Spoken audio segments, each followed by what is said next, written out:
seconds. 4, 3, 2, 1. Hello, ladies and gentlemen. Hello, ladies and gentlemen. Welcome to another edition of Wrestletalk. I'm your host with the most, Joe Lance, and we are going live. For the first time, we are on Blog Talk Radio, and it's being recorded. So you can call in. If you want to call in, the number for you to call in is 602-753-1942. That's 602-753-1942. Let me get this out of the way real quick. Ladies and gentlemen, since it is the official opening live edition of Wrestletalk, that's a minute. Got this right here. Let's pull this. This is to all you. For everything that you do, for all the support that you give me. This is for you. Salute. That's some good stuff. Whew. Anyways, ladies and gentlemen, let's get into this edition of Wrestletalk. Monday Night Raw last night. I thought it was a really good show. The best part of the night, obviously, was the Bray Wyatt, John Cena skit with the kids coming down, singing the whole world song, and they had the mask on, and it was just a really, really, really creepy but good segment. I loved it. I'm not sure if they're trying to make Bray Wyatt face or what that they're doing, because I haven't really, I don't know, because he's getting just as big of a pop as John Cena gets. So that's kind of interesting in itself. Are they going to turn John Cena heel? Or the Wyatt family going to be, faces? I don't know what's going on, but whatever they're doing, it's pretty good. I enjoy it. I'm looking forward to the steel cage match. The finals of the Intercontinental Championship tournament are going to probably be on SmackDown, and we now know it's going to be Bad News Barrett against RVD. So whoever wins that match will probably end up facing Big E Langston on Sunday at Extreme Rules. So we'll have to see what happens there. I know that Paul Heyman and Cesaro have been interfering in the matches a lot, so I don't know if they're going to interfere in RVD's match or not. We'll just have to wait and see what happens. The Shield and Evolution is shaping up. I think that's going to be a really, really, really good match. Ric Flair came back last night. He endorsed the Shield. But when he turned around to leave, he winked at Triple H. So that leads me to believe that maybe he's going to turn on the Shield at Extreme Rules on Sunday and, rejoin Evolution. We'll have to wait and see. No, we don't really know. The Kane Daniel Bryan is definitely shaping up. He attacked him last Monday night. He attacked him this Monday night. So we'll have to see what kind of shape Daniel Bryan's going to be in on Sunday. Of course, at WrestleMania, he wrestled a match before his title match. So, he's done it before, and I think that he can probably do it again. The WWE Network is definitely going strong right now. They've fixed pretty much all the problems that they had. There's still a couple problems here and there, but they're working at getting them fixed. If you haven't gotten the WWE Network, and if you are a wrestling fan, you need to get the WWE Network. That's just all there is to it. You need to get the WWE Network. You can watch every WCW, every WWE, every ECW pay-per-view. You got your original shows, your Raw Backstage Pass, your SmackDown Backstage Pass. You got NXT, you've got WrestleMania Rewind, which is they take a match from WrestleMania, they tell the backstory of it.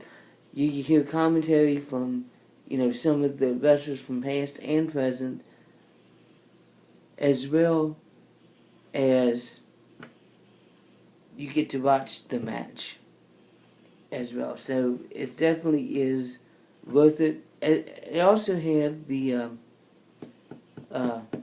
Legends House, which is pretty interesting because you get to see some of the older wrestlers and they tell some of the stories, and it kind of shows you how, maybe professional wrestling isn't what it is always cracked up to be.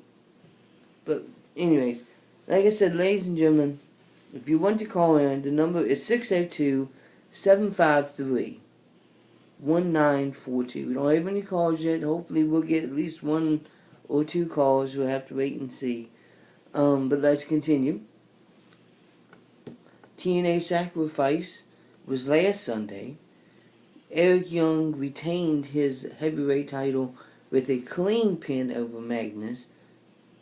Angelina Love, with the help of Velvet Sky, defeated Madison Rayne to become the new Knockouts champion.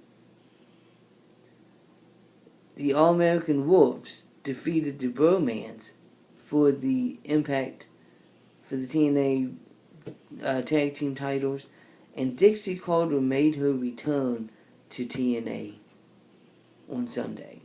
Who she's going to feud with, I'm not sure. I believe that she's set up to have a feud with Bully Ray. We'll have to wait until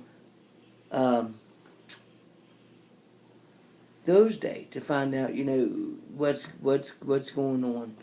I've been watching TNA lately, and it's not bad. It's not bad. It's not WWE, but it's not bad. I'm actually starting to get into it, so we'll have to wait and see. Abyss is still with Magnus. I don't know if at some point they're going to have Abyss turn on Magnus. What's going to happen? We'll just have to wait and see. Let's see. Anything else about Impact Wrestling? I think the MVP is doing a pretty good job as, what he's supposed to do. I like it. It definitely works. He has the crowd behind him, so, whatever works, I guess.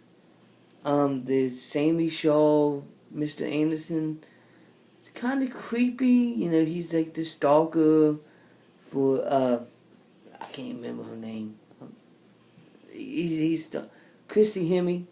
He's been stalking her, and Anderson has come to her side.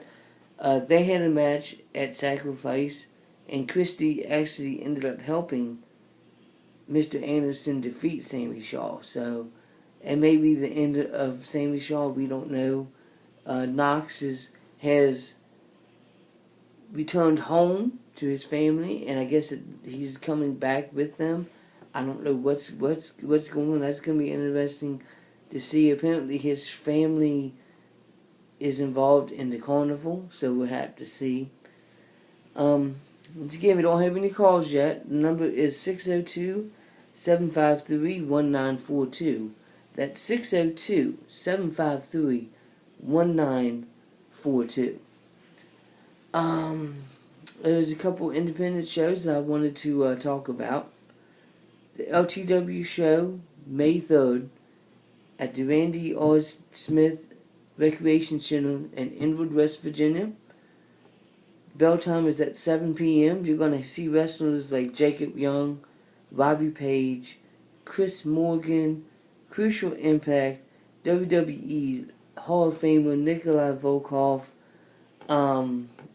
Tommy Williams, Titan, Jason Justice, Jason. It's going to be a really, really, really good show. You definitely want to check it out if you're in the Inwood, West Virginia area. I was telling you, battery is low. Sorry, folks. Anyways, CPW WrestleFest is on May the 10th at the Berkeley County Fairgrounds in Martinsburg, West Virginia. And on that show, we're going to have a cage match between Robbie Page and Bill Bain for the first time. They've never faced each other one-on-one. So this is going to be an amazing match. We're going to have a hair versus mask match. The Masked Assassin is going against the Boogie Woogie Man, Jimmy Valiant. Boogie Woogie Man, I've seen him many, many times wrestling. He's been wrestling for I think it's 50 years. He's been wrestling for quite some time.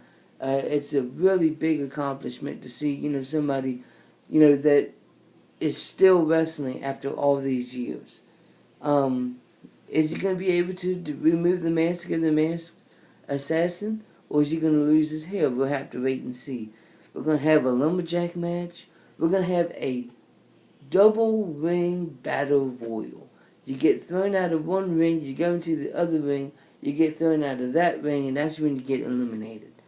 It's going to be a really, really, really good show. You definitely don't want to miss it. Golden Circle tickets are $15. You get in before everybody else does. You get first or second row. You get a meet and greet, and you get your picture taken inside of the steel cage. How many people can say they've had their picture taken inside of the steel cage? But all of that is going to happen on May the 10th. As well as yours truly is going to be a referee, making my professional wrestling referee debut on May the 10th. So definitely you want to come check that out. Come see me as a referee. It's going to be an amazing night. Bring the kids, bring the family. You're not going to want to miss it. And we also have the IWF, May 24th at WV Pub in Martinsburg, West Virginia.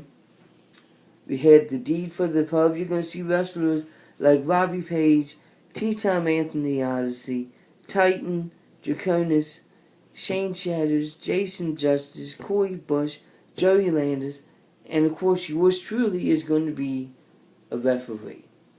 So those are 3 independent shows. I still have 17 minutes. So I'm kind of going under. So I am going to try to figure out, try to talk about some more stuff. Damien Sandow and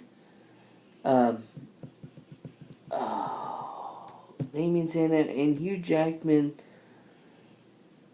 and Dolph Ziggler had a segment last night on Monday Night Raw, and whereas I like Damien Sandow and Dolph Ziggler,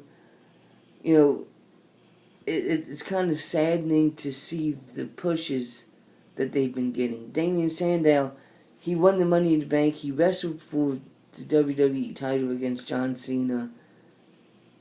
And since then, he's wrestled Mark Henry for the State of Christmas. He wrestled Mark Henry for the State of New Year's. So, he is a good wrestler, and I enjoy watching him wrestle. But it's kind of sad to see him get put on a back burner like he has been. Hopefully he'll get a huge push sometime soon. I would love to see him win a champion, maybe an Intercontinental Champion, the U.S. title, and Dolph Ziggler is the same thing. He won the championship, and he hasn't really done anything since then. Unfortunately, I guess that's what happens when you have so many wrestlers, so many people on your roster. Some of the wrestlers are going to get put on the back burner. Unfortunately, I don't like to really see that, but, it's part of the business, I guess. Hopefully Dolph Ziggler will get a push as well. I've heard that they're going to have a stable with Zack Ryder and Dolph Ziggler and Damien Sandow and The Miz. And it's going to be a stable of wrestlers, and the storyline is going to be that they're tired of being, low card wrestlers that they were